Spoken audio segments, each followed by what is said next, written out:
Yeah, it got me up. Good morning, everybody. I hope y'all are doing well and had a happy 4th. Let's all stand together. We are going to sing. Will you just stay standing, Daddy? That's perfect. We are going to sing To God Be the Glory, and we'll sing that chorus twice. To God be the glory, great things He hath done. So loved He the world that He gave us His Son, who yielded His life and atonement for sin, and opened the life gates that all may go in. Praise the Lord, praise the Lord, let the earth hear His voice. Praise the Lord, praise the Lord, let the people rejoice. Oh, come to the Father through Jesus the Son, and give Him the glory, great things He hath done. Praise the Lord, let the earth hear His voice. Praise the Lord, let the people rejoice. Oh, come to the Father through Jesus the Son, and give Him the glory, great things He hath done. Amen. Let's bow our heads this morning. Heavenly Father, as we come to you this morning, Lord, we come with our open hearts and minds that we can come to these little 4 walls we have here, Lord, now, and we want to give you the praise, the honor, and the glory for the Father, the Son, and the Holy Spirit. So let our songs be joyful to thy ears, and our hearts be a drum to thee, Lord, as we go through this service, Lord. We love and praise you. In Jesus' name, amen. Amen. Let's stay standing for our offertory hymn. If you've got a tithe you'd like to bring, you can at this time. We'll sing all 4 verses, guys. How firm a foundation, ye saints of the Lord, is laid for your faith in His excellent word. What more can He say than to you He has said?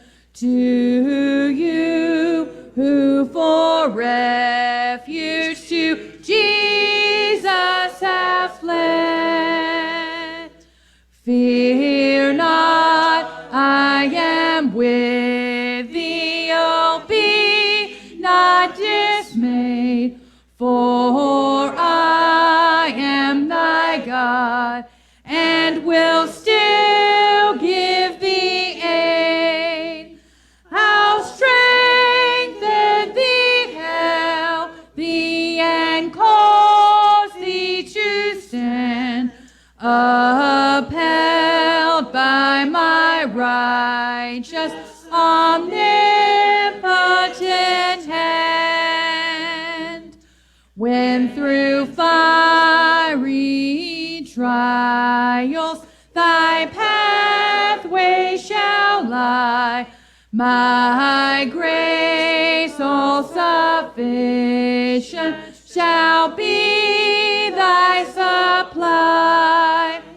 The flame shall not hurt thee, I only design thy dross to consume, and thy gold to refine.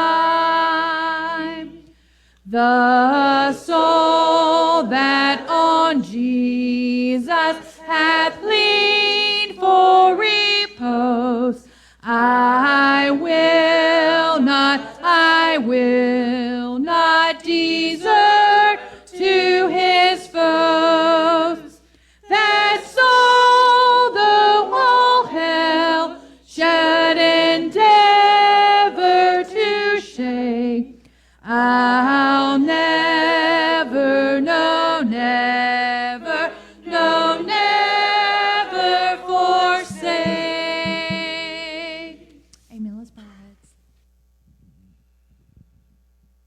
just want to thank you for another day, Father God. I thank you for everyone who was able to come, and pray for those who weren't able to come for whatever reason. Lord, I just want to lift up the ones that are dealing with illnesses, Lord, and sicknesses that they just found out about, or ones they've already been battling with. Lord, we just lift them up to you.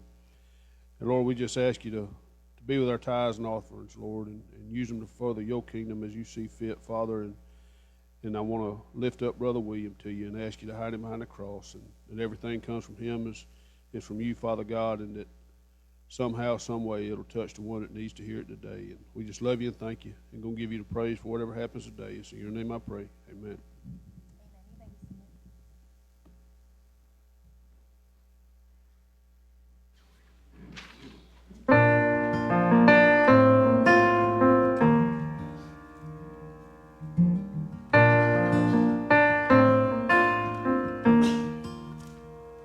You're the God of this city. You're the King of these people.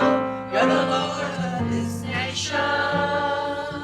You are. You're the light in this darkness. You're the hope to the hopeless. You're the peace to the restless. You are. There is no one like our God. There is no one like you, God.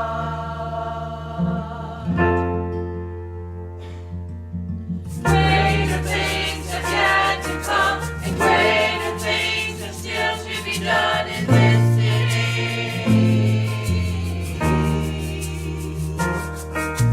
Greater things have yet to come, and greater things are still to be done.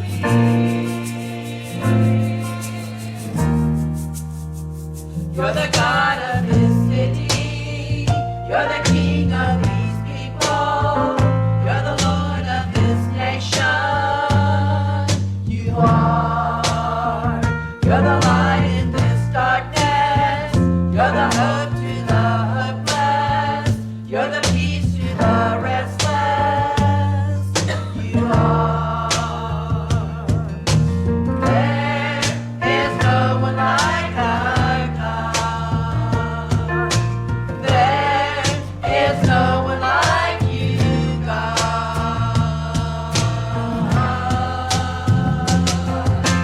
Greater things have yet to come, and greater things are still to be done in this city. Greater things have yet to come, and greater things are still to be done.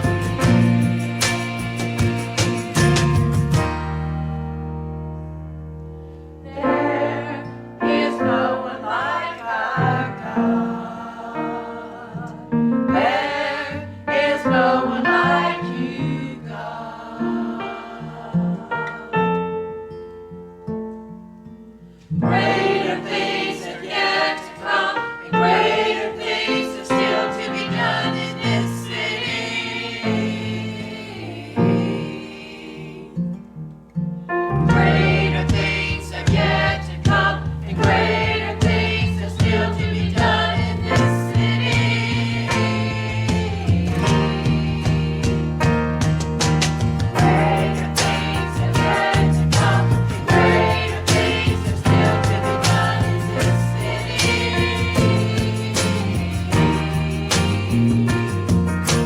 Greater things have yet to come, and greater things are still to be done.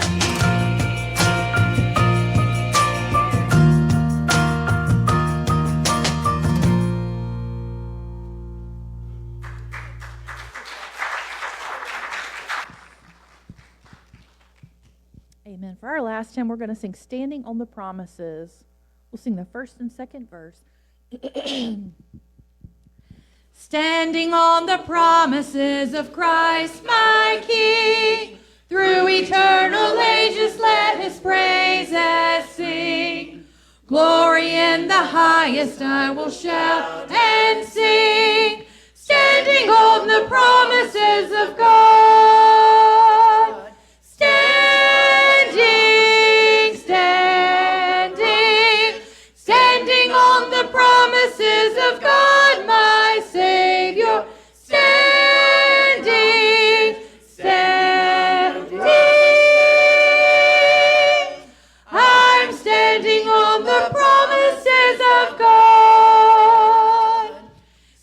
standing on the promises that cannot fail.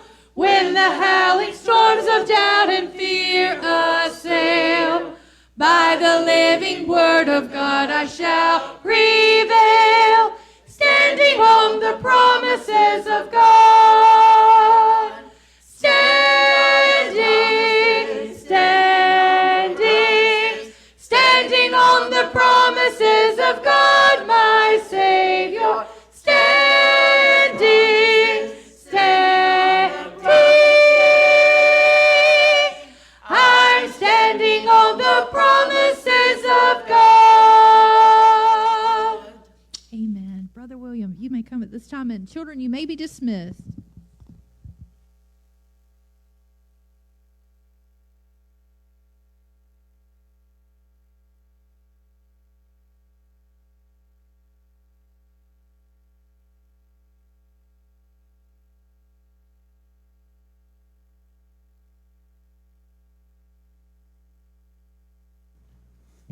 Good morning.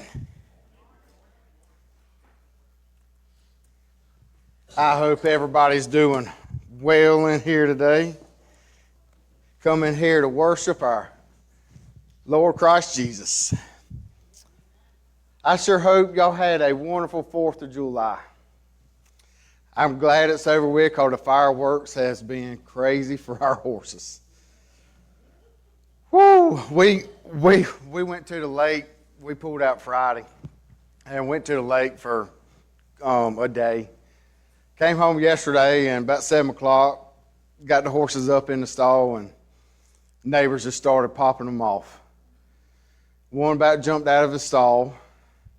So Sue ended up catching him. And of course, we just come back from the lake. We're in shorts and I had my Crocs on and she had flip-flops and this is a recipe for disaster right here. But the good Lord opened up the rain clouds and a little bit of rain came and they quit shooting off fireworks. But goodness gracious. Fireworks are not my happy place, if y'all could get that. But I sure hope y'all had a wonderful 4th of July. And it's always good to celebrate the freedoms of our country and the birth of America. Today we're going to be talking about the nature of the church. And we're going to be in Matthew chapter 16 today. And did you know that the word church is not found in the Old Testament? The concept of church may be there, and the fundamental ideas of the church are there. But the word church is never used in the Old Testament. The Old Testament talks about a holy people, a nation set apart from God. But the first person to use the word church in the Bible is by Jesus Christ himself. He is the one who initiated the church. In fact, the church belongs to him. The church is Jesus' bride. Now follow as long as I read from our scripture this morning in Matthew chapter 16. And we're going to read verses 18 to 20. If you would please stand as we read from the Gospel of Matthew in our Bible. Matthew chapter 16, starting in verse 18. It says, "And I also say to you that you are Peter." This is Jesus speaking. "And on this rock I will build my church, and the gates of Hades shall not prevail against it. And I will give you the keys of the kingdom of heaven. And whatever you bind on earth will be bound in heaven, and whatever you loose on earth will be loosed in heaven." Then he commanded his disciples that they should tell no one that he was Jesus the Christ. Let us pray. Our Heavenly Father, we come to you today with open hearts and open minds and open eyes. Lord, my Father, that the church is not just these walls of brick and mortar and wood and carpet, but the church is us, Lord. The church are your people. And as we go through this message, Lord, that we will understand what the nature of the church is, that we will be able to follow your commands and your commandments, to be loving and caring for one another. Lord, my Father, I pray all these things in your wonderful name. Amen. You may be seated.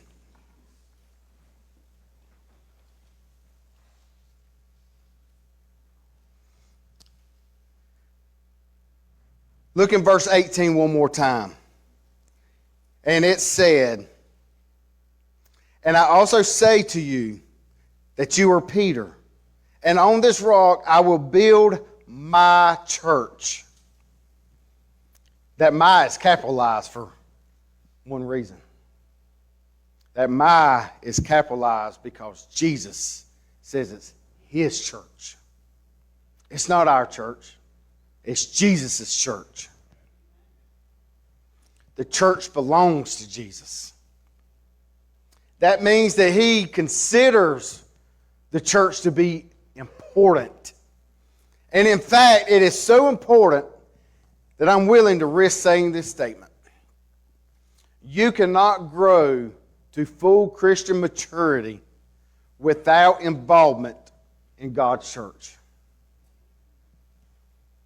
You may ask the question, Brother William, how can you make a statement like that?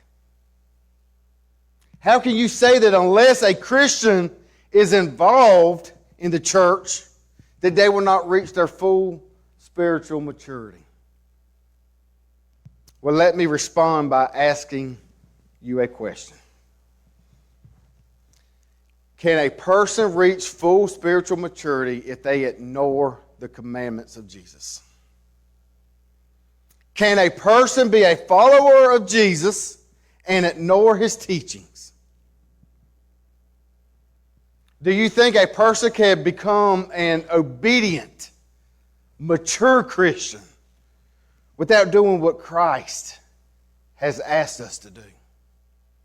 What did Jesus ask us to do?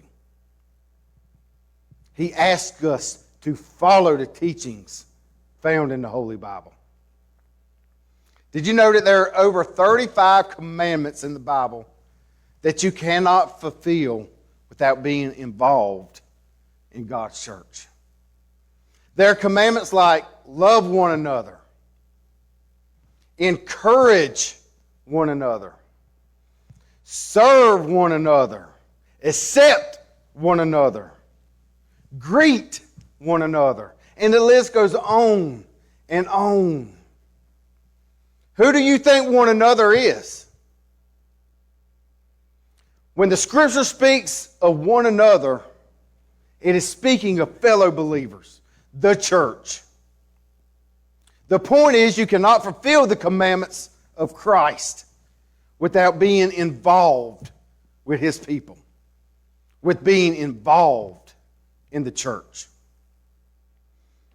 In the New Testament, the word church is used 73 times. It's a New Testament concept. If the New Testament puts that much emphasis on the church, we need to have a clear understanding of the nature of the church. And this morning, we're going to examine the true nature of the church. Before we look at what the church is, let us understand what the church is not. The church is not a social club. The church is not a business. The church is not a museum. The church is not a fraternity or sorority. The church is not even a building, even though we talk about it in that manner sometimes. The church is not a man-made institution. What then is the church? The church is a creation of God founded by Jesus Christ himself. The Bible gives us several metaphors of what the church is. And this morning, we're going to look at 4 of them. And these metaphors, we can gain a great understanding of what the nature of the church is supposed to be. The Bible tells us that the nature of the church is a fellowship, it is a family, it is a body, and it is a flock. The first one, the Bible says that the church is a fellowship. Fellowship is not just something the church is, it is something that we do. In the dictionary, the word fellowship is both a noun and a verb. And in our church, fellowship is both a noun and a verb also. So what is fellowship? The best definition is 2 fellows on the same ship.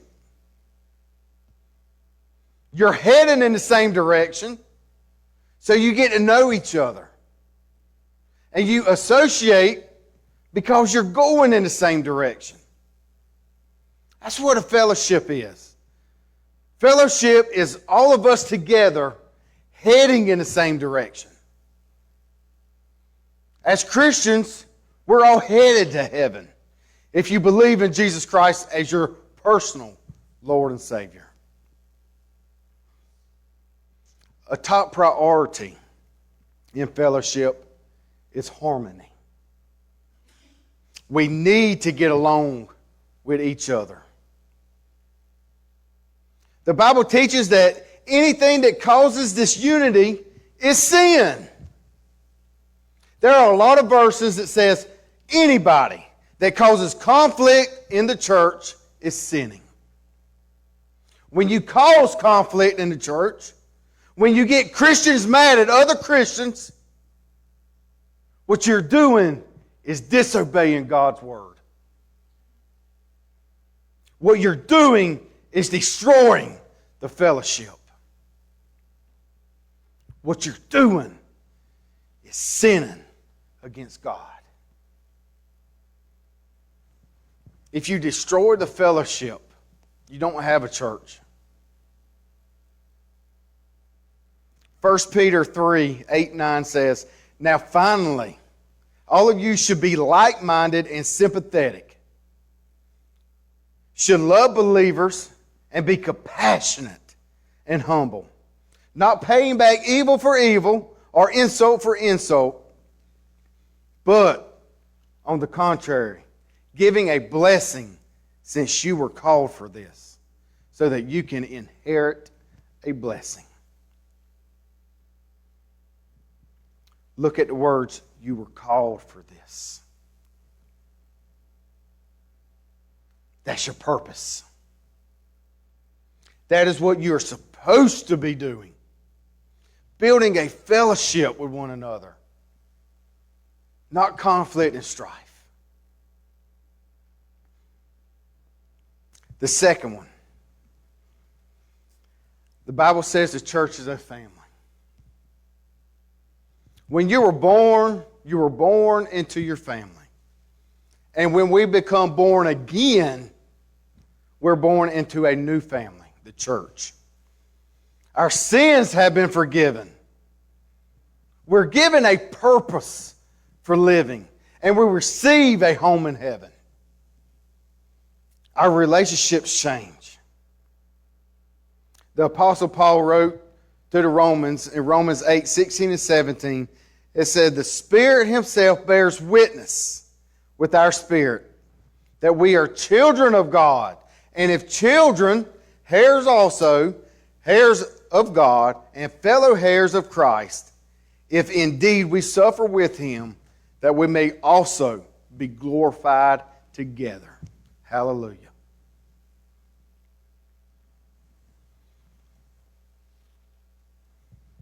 When we put our faith in Christ, 4 relationships change. God becomes our Father. We become His children. Other believers became our brothers and sisters, and the church became your spiritual family. So because we're a family, we should operate on the basis of relationships. The top priority in a family is relationships. We need to treat each other with respect. 1 Timothy 5, 1 and 2, it says, don't be harsh or impatient with an older man. Talk to him as you would your own father, and to the younger men as your brothers.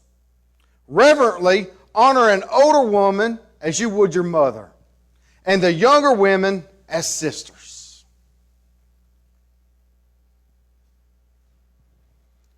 The Bible says we should treat each other like a family because the church is a family. Nobody elected you in your family. You're not here because some committee asked you to be here. The Bible says we're family because we have been born again into God's family. God has called you and placed you in His family. One of my favorite verses in the Bible, 1 John 4, 7 and 8. Beloved, let us love one another, for love is of God. And everyone who loves is born of God and knows God. He who does not love does not know God, for God is love. If you know God, you will love your brother and sister. You will love your neighbor as yourself. The third one. The Bible says that the church is a body. There are many verses in Scripture that says the church is the body of Christ. We're a body, not a business. We're an organism, not an organization. Therefore, whatever your gifts and talents are, it's needed by the body. You have been placed here to help the whole body. We are a body in Christ. Do you know what your spiritual gifts are? Mine is faith and teaching. Those are my gifts. But I'm not going to stop there. I will do whatever the church needs me to do. Whether if it's help or service or administration. I may not be the best at those, but I can help out. I can do it. Let me ask you a couple of questions. Could you function without one of your hands? Yeah, you could. But not as well as if you had two healthy hands. Could you function without one of your legs? Yeah. But not as well as if you had two strong, healthy legs. The body of Christ is like that. It can function without everyone doing their part. But the truth is, it will function much better when all members involved using their gifts and their talents for the common good. In 1 Corinthians 12:12 it says, for as the body is one and has many members, but all the members of that one body being many are one body, so also is Christ. The top priority in the body is unity with diversity. You can have unity without having uniformity. Have you noticed that we're all different? We have different color hair. We have some blondes, some brunettes, some grays and shinies.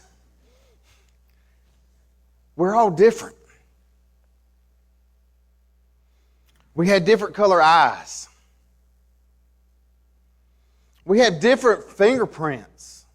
We have distinctly different DNA. We're all different ages. That's the way God has made us. God loves that. God loves diversity. And thank God we're not all alike. How many of you have been to the grocery store lately? Hold on to your wallet. Have you been down the cereal aisle? There are dozens of different kind of cereal. It would be really boring if there was only Lucky Charms in the world. Now, don't get me wrong, I love Lucky Charms. That's one of my favorite cereals.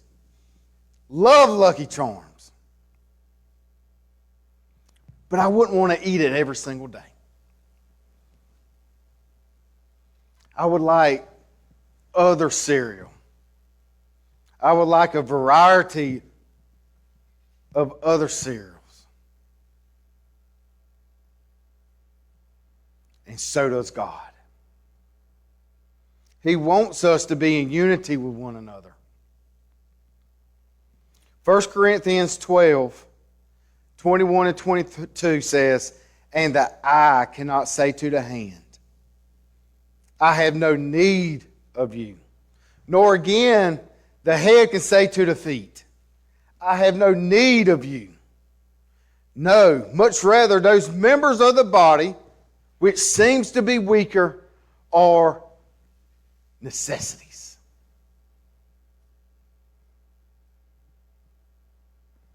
We need each other. We need each other. The point is, whatever you're gifted at, that's your part in the body of Christ. We need you. But just don't stop there. Continue to help out in the church. The fourth one. The Bible says the church is a flock. This was Jesus' favorite description of the church. He called it my little flock. Therefore, the church is cared for and led by shepherds. Shepherds lead, they feed, and they oversee. In a church, a pastor is to take care of the flock. My primary job as a supply pastor is to lead, to feed, and to oversee the flock that God has entrusted me with. That's an awesome job. Did you know that I'm going to be held accountable for leading y'all? The shepherd is to take care of the flock. 1 Peter 5 says, "Shepherd the flock of God which is among you, serving as overseers, not by compulsion but willingly, not for dishonest gain but eagerly, nor as being lords over those entrusted to you, but being examples to the flock. And when the chief shepherds appear, you will receive the crown of glory that does not fade away."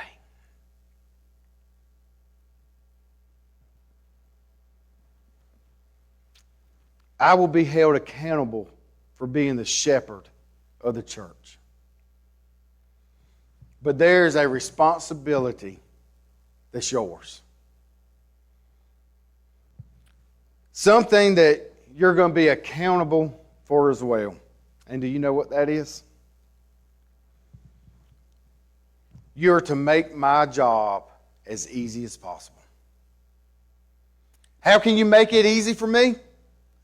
Stay connected to the flock. Stay connected within the fold. There is power in connection.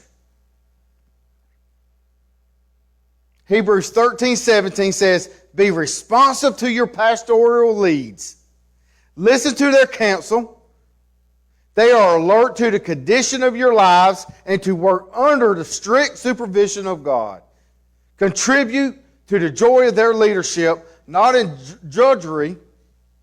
Why would you want to make things harder for them?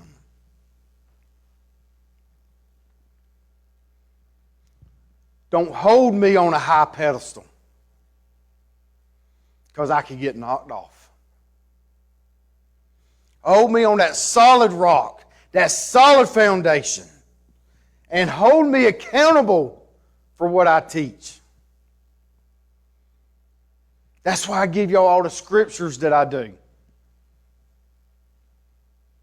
Because when I quit preaching from the Bible, I don't need to be here.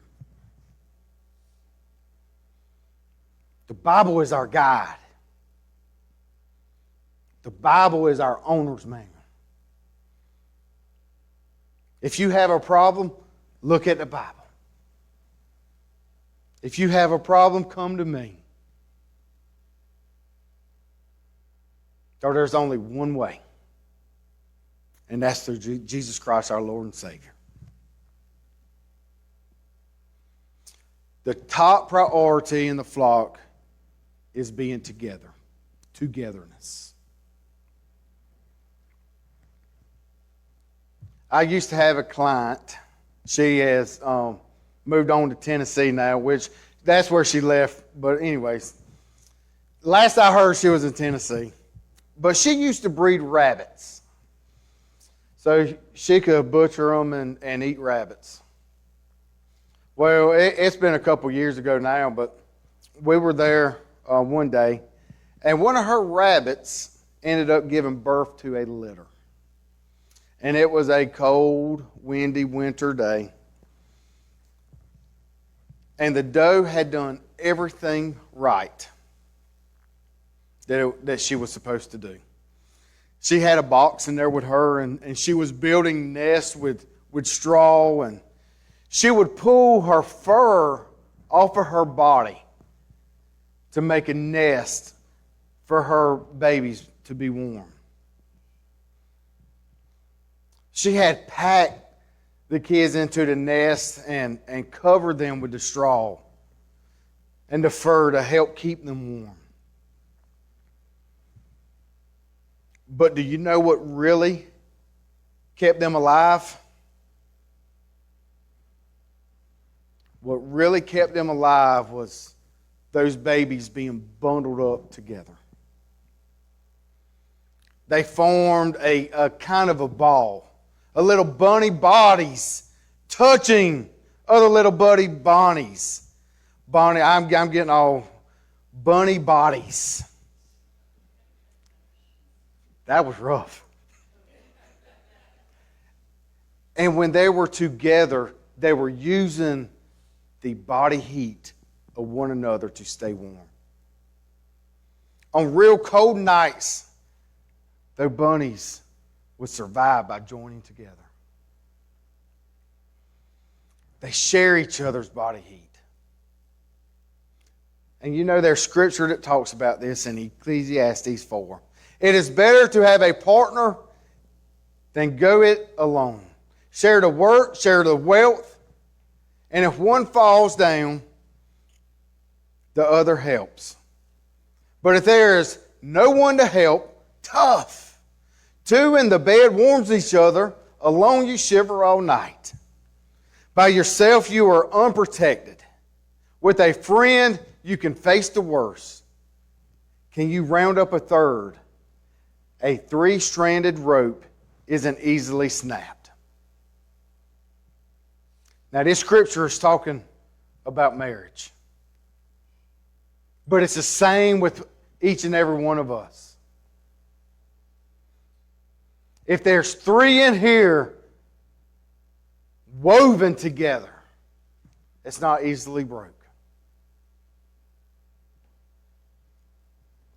We need to care for each other.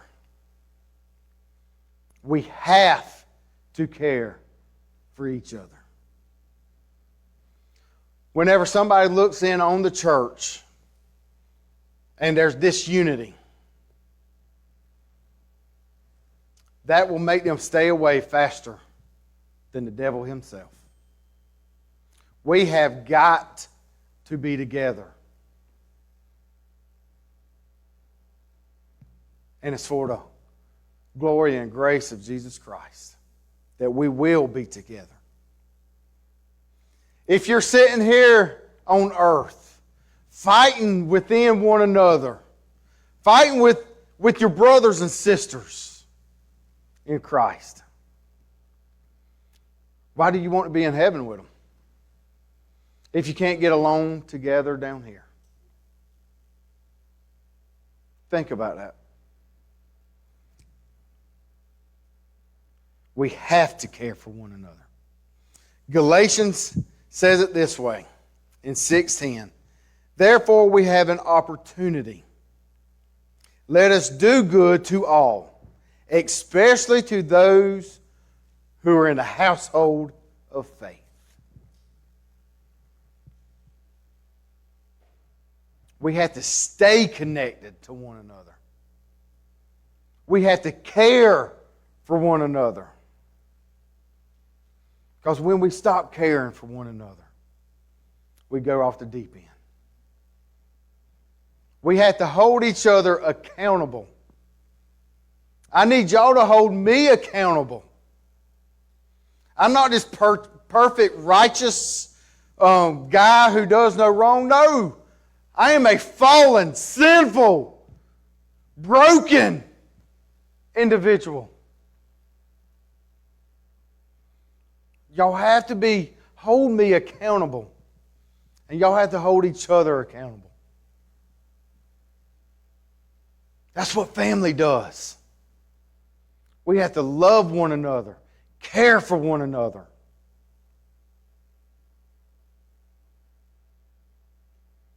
Because that's what Jesus wants us to do. The church is a fellowship. The church is a family. The church is a body. And the church is a flock.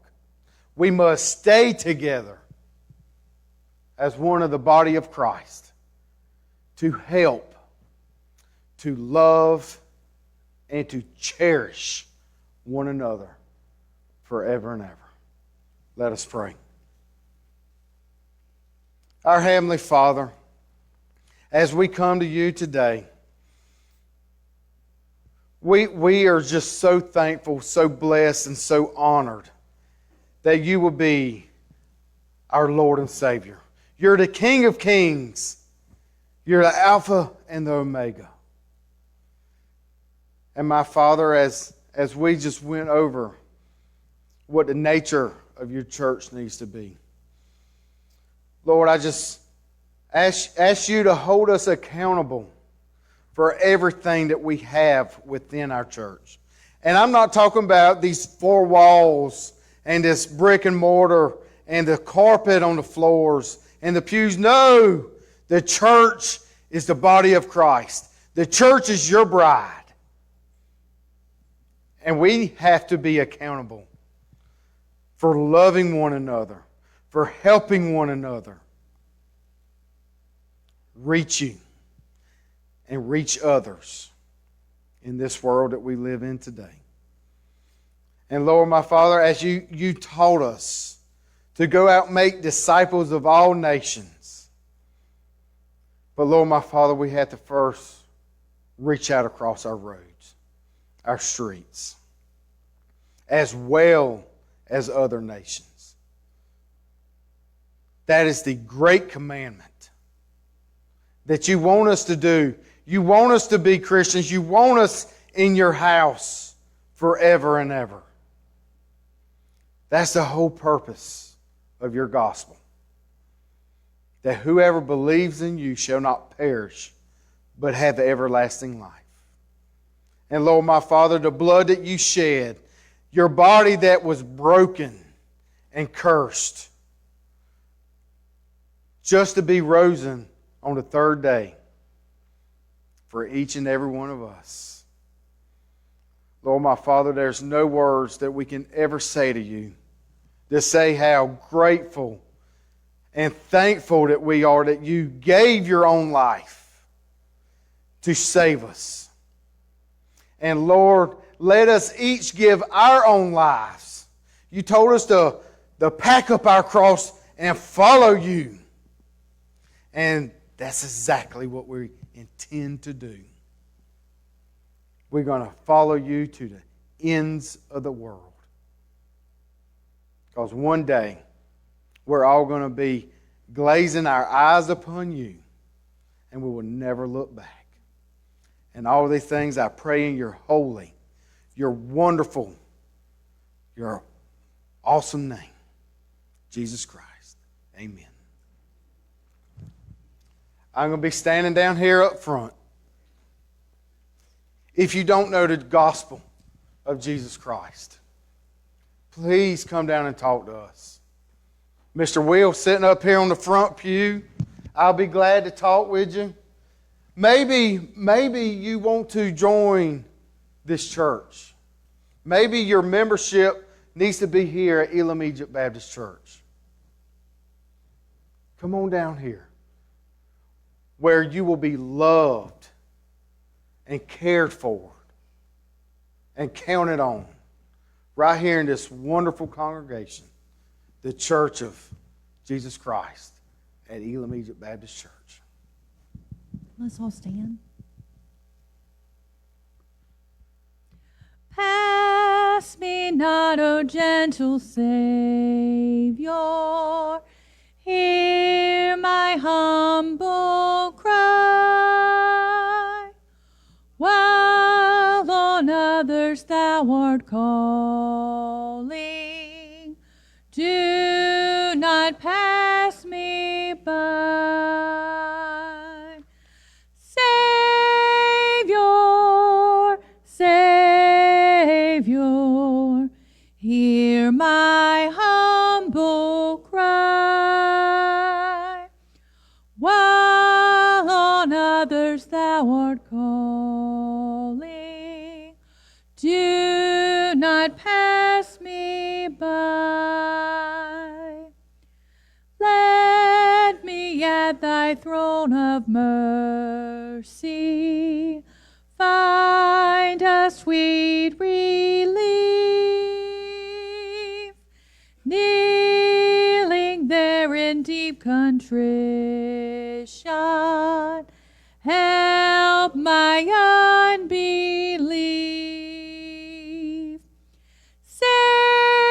Savior, Savior, hear my humble cry, while on others thou art calling, do not pass me by.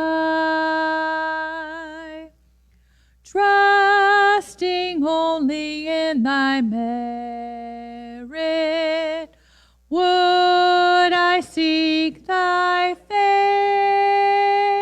face, heal my wounded, broken spirit, save me by thy grace. Savior, Savior,